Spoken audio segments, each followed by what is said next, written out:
Hello दोस्तों, आप सभी कैसे हैं। तो भाई सबसे ज़्यादा बच्चों को जो दिक्कत हो रही है ना, वो हो रही है नॉर्मलाइजेशन में। भाई किसी के समझ में नहीं आ रहा है। और भाई सबसे ज़्यादा बच्चों का जो मैसेज है वो यही है कि सर नॉर्मलाइजेशन में क्या होगा, आप ये बताओ। नॉर्मलाइजेशन में हमारे कितने नंबर कम हो सकते हैं। मेरा जो इतने स्कोर है और इतने स्कोर में सर मेरा क्या, मैं इसमें सेफ हूँ या नहीं हूँ। भाई सबसे ज़्यादा दिक्कत यही है। तो भाई आपको मुझसे कोई बात करनी है तो आप मुझे इंस्टाग्राम पर फॉलो कर सकते हैं। इंस्टाग्राम पर आप टाइप करिएगा सरकारी नौकरी क्लिनिक। वहाँ मेरे पे जो अभी फॉलोअर हैं वो शायद 3200 क्रॉस कर चुके हैं। तो आप वहाँ मुझे फॉलो कर सकते हैं। और भाई अगर किसी को भी डाउट है तो भाई आप एक बार ये सोचो कि मुझे ये 3200 फॉलो लोग ऐसे तो कर ही नहीं रहे होंगे। 3200 लोग फॉलो करने में और मुझे कितना समय लगा होगा ये सोच सकते हो ना आप। ठीक है, इन 3200 में से कम मेरे पास 2000 से ज़्यादा जो है मैं पर्सनली जो यूपीएसआई के स्टूडेंट से जो है मेरी रेगुलरली बात होती रहती है।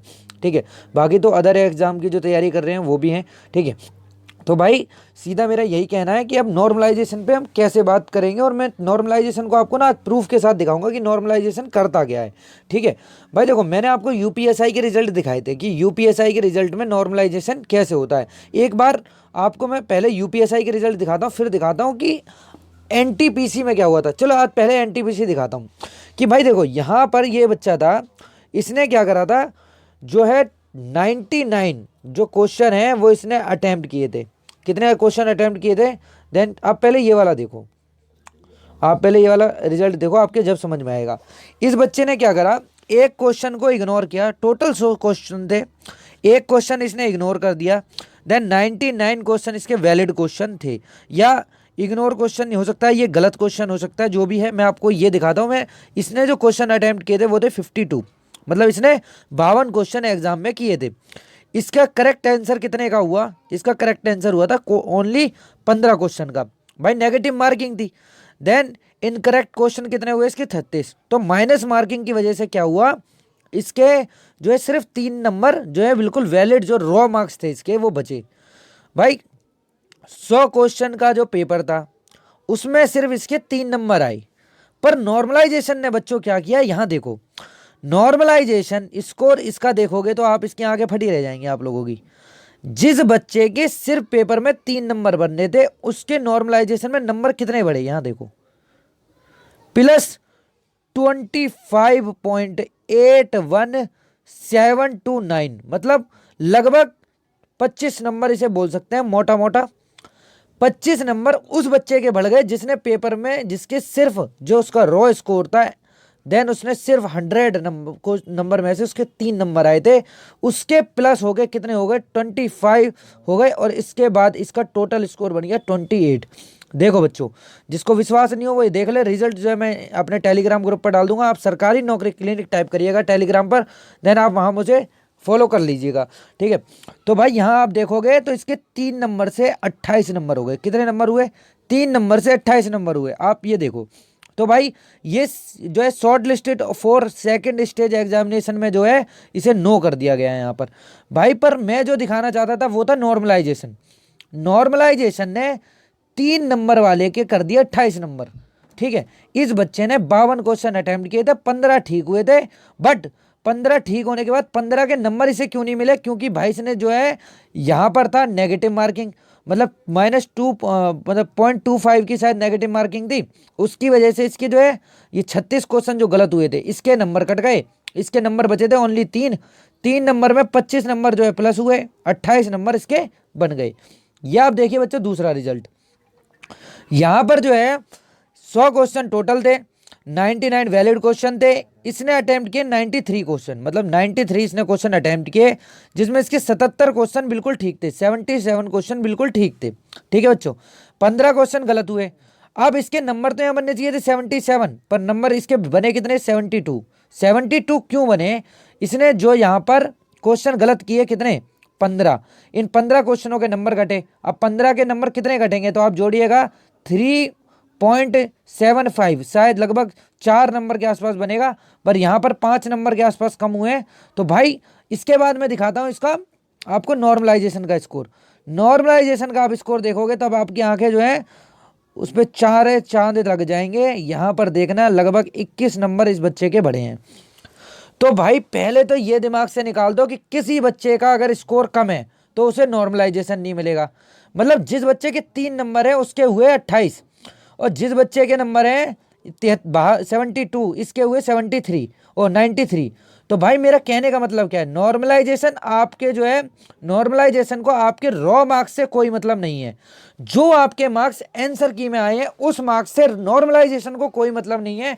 नॉर्मलाइजेशन देखता है कि आपकी शिफ्ट क्या है, ठीक है, नॉर्मलाइजेशन ये देखता है, ठीक है। भाई यहां पर देखो, अब ये जो मैंने 2 रिजल्ट दिखा दिए, यही मैंने आपको पहले मैं दिखा चुका हूँ इन रिजल्ट को बच्चों को। तो भाई देखो यहाँ पर इस सेट में जो ये क्वेश्चन आया था, इस शिफ्ट में जो पेपर आया था, इस शिफ्ट में क्या हुआ था, 40 क्वेश्चन थे। भाई मैंने बोला था ऑब्जेक्शन लगाने क्यों जरूरी है, मैंने सभी बच्चों से बोला था, जो भी बच्चा मेरे साथ जुड़ा हुआ था, आप सभी जितने क्वेश्चन गलत हैं सब पर ऑब्जेक्शन लगाओ, ठीक है। क्यों लगाओ, क्यों ऑब्जेक्शन लगाने के इस बार कोई फीस नहीं लग रही थी, ठीक है। अगर आप ये सोच रहे हो कि भाई मैं ऑब्जेक्शन नहीं लगा रहा, कोई और ऑब्जेक्शन लगाएगा उससे मेरा बेनिफिट हो जाएगा, तो ये आपकी भूल है, ठीक है। इस शिफ्ट में देखो 3 क्वेश्चन गलत थे, इन 3 क्वेश्चनों के गलती का फायदा देखो यहां पर हुआ था, इस बच्चे ने अटेम्प्ट किए थे पर्सनली, जो रॉ मार्क्स थे उसके 77, 52, 62, 75, बट जो क्वेश्चन गलत हुए थे उनके नंबर देखो यहाँ बढ़े 39 क्वेश्चन, मतलब एक क्वेश्चन इसमें यहाँ सेक्शन में गलत था और 3 क्वेश्चन यहाँ सेक्शन में गलत थे। इसका देखो यहाँ 77 थे तो 77 हुए, क्योंकि यहाँ 40 के 40 ठीक थे, ठीक है बच्चों। अब मैं जो दिखा रहा हूँ वो देखो, यहाँ 39 थे, तो इसका फायदा क्या हुआ, इस बच्चे ने यहाँ 52 किए थे और यहाँ 53 हो गए। तो भाई इतने नंबर जो है ना, ये 1.35 नंबर हर बच्चे का बढ़ा होगा इस गलत क्वेश्चन का। यहाँ 3 क्वेश्चन गलत थे, तो यहाँ पर 62.50 से 67.57 इसका स्कोर हो गया था। तो लगभग 5.07 नंबर हर बच्चे के बढ़े इन 3 क्वेश्चनों की वजह से। नॉर्मलाइजेशन में क्या होता है, नॉर्मलाइजेशन में आप यहां से नॉर्मलाइजेशन देखोगे तो 77 से इसका स्कोर कितना हुआ, 72। ये यूपीएसआई का रिजल्ट है, ये यूपीएसआई का रिजल्ट है आप पिछली बार 2017 का, ठीक है बच्चों। यहाँ 46 हुआ, देखो यहाँ कितने गलत हुए, यहाँ इसके नंबर कितने कम हुए, लगभग 8 या 9 नंबर गलत, 9 नंबर यहाँ कम हुए। ऊपर वाले सेक्शन में इसके 5 नंबर कम हुए, ठीक है। और इसके बाद नीचे तीसरे सेक्शन में इसके 3 नंबर कम हुए, ठीक है। और उससे चौथे सेक्शन में इसके लगभग 17 या 16 नंबर कम हुए। तो टोटल आप नंबरों का अंदाजा लगाओगे तो आपको आपको देख के लगेगा कि हाँ, पता चलेगा कि कितने नंबर कम हुए थे। 25 5 3 लगभग 33 नंबर इस बच्चे के कम हुए थे। तो भाई नॉर्मलाइजेशन में पिछली बार 40 नंबर तक बढ़े भी थे और एक बच्चे के 40 से 45 नंबर कम भी हुए थे। तो भाई कोई ये ना सोचे कि जिसका स्कोर कम है तो वो रनिंग नहीं करे।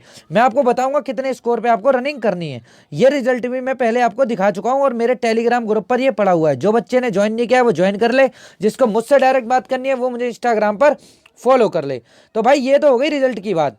अब मैंने जो ये बात करी थी कि इतने नंबर हैं तो 20,000 में आपका नंबर आ सकता है, तो भाई इसका मतलब क्या था, भाई मतलब यही है कि नॉर्मलाइजेशन से पहले आपका जो अभी रॉ मार्क्स हैं इतने नंबर है तो आप रनिंग करो, बिल्कुल रनिंग बंद मत करो।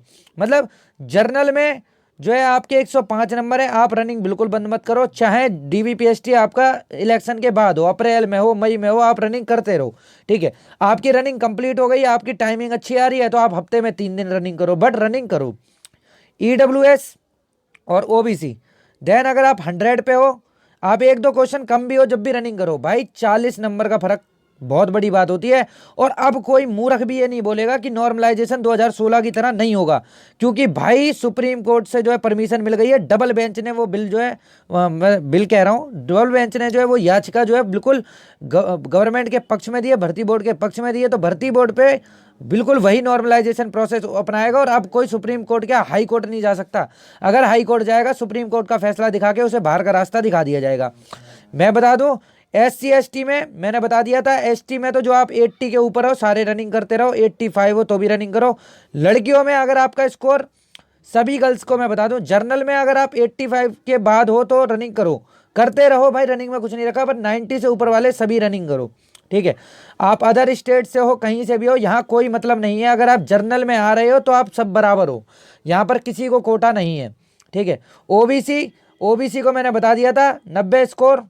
SC ST सभी गर्ल्स जो हैं वो 85 के ऊपर जो है रनिंग करें। जो एक्स सर्विसमैन या फ्रीडम फाइटर की कैटेगरी में है वो 85 के ऊपर वाले सारे रनिंग करें। भाई आपको रनिंग करना कंपलसरी है, आप इस बात को मान लो। अगर आप चैनल पर नए आए तो प्लीज़ चैनल को सब्सक्राइब कर लीजिएगा। धन्यवाद। लग गए लेंटर।